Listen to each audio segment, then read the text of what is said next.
All right, just making sure this is working. I hope my sound is on. I wanted to get on today. I wanted to get on Friday and let you all know a special circumstance that happened. I am still just blown away on what happened. It was really crazy. Um, actually, it was Wednesday. It was Wednesday night, so it's been a few nights, but I've been so busy every night since then. But so Wednesday night or Wednesday afternoon, I went and timed a cross country race. I'm co-owner in a timing business, and so we go and time a lot of local races in Idaho. And we were timing this cross country race up in Island Park.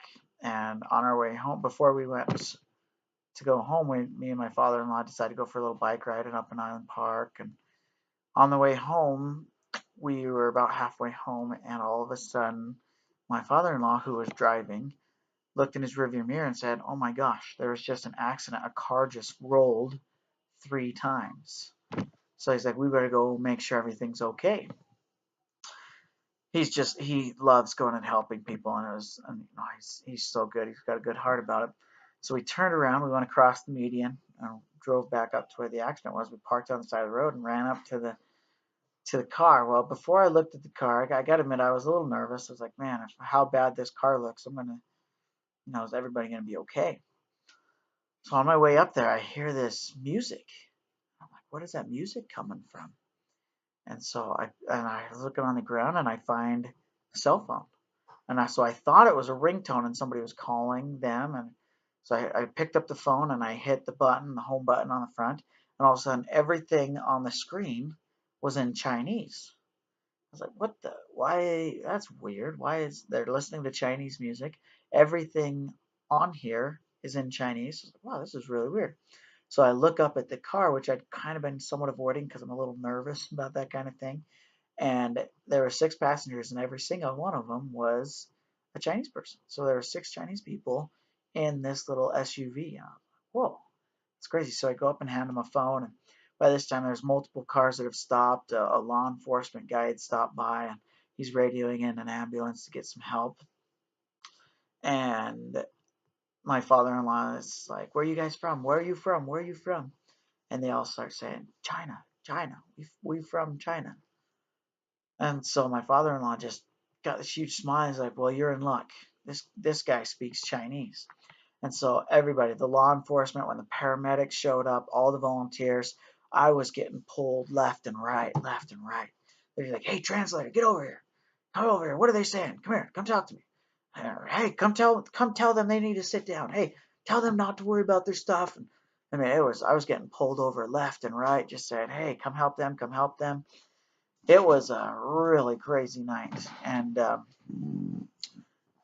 so when the paramedics finally showed up, they needed some translators as well. So they asked me to go in the ambulance with them. And so I'm like, "All right." So I go in the ambulance. It's about 6:30 at night.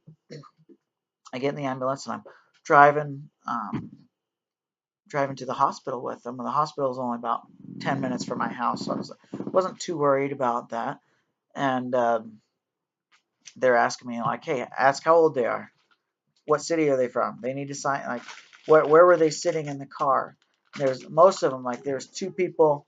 There was 2 people that were somewhat injured. One had just a little cut on her forehead. Another one broke a rib that we found out later. But the rest of them were actually surprisingly really well because this car had airbags that went all the way around the car, so it protected every individual person. It was a car that I'd never seen before. Just a little rental car from California. And so at the hospital, I'm going back and forth. There had 4 hospital rooms, and I'm going between each room. The nurses are coming in. "Hey, you come here." And just every time I'd answer a quick question, I'd turn around and there's another nurse and just grabbing me by the arm and saying, "Time to go. We got to ask this other person a question." Well, long story short, I was in the hospital for about 4.5, 5 hours translating for these group of 6 people from China. They were all lawyers and judges. They're all younger in their 30s, so it's kind of crazy that they were actually judges because they're so young. But it was, well, crazy, it was so I guess you could say it was eye opening that I was able to be there at that time but also kind of helped me know, wow, I need to keep on this Chinese thing. You know, something I never want to lose because you never know when you're going to use it. I taught a Chinese person, I taught a student Chinese last year, and I talked to him a couple months ago, and he's like, "Hey, Mr. Jardine, you'll never guess what. I was working at KFC, and a busload of Chinese people came in, and I was able to use a little bit of broken Chinese to help them out." So you never know. You know, take this class seriously because you never know when the opportunity is going to present itself that you're going to need to translate for somebody or even just going and saying hello. You know, I live in a place that's on the way to Island Park, and every summer I see 5 to 7 bus loads of Chinese people coming inside Walmart when I'm going there. And so I'll get to stop and just talk to them. Hey, where are you from? Where are you going? And you know, it's just a nice talent, a nice thing that is you have in this world to just be able to speak another language. So take it seriously and you know never lose it. Once you start going, I'd hope you'd continue to use it. Anyway, have a good week. Just remember this week to you need to call me for your test. And I don't take calls on Sundays. So you're going to need to call me before Sunday or after Sunday to go over your test questions. And if you need to know what that is, I posted it on the announcements page. So anyway, I thought I'd just talk for a little bit and let you know my awesome experience this week. Have a good week, everybody.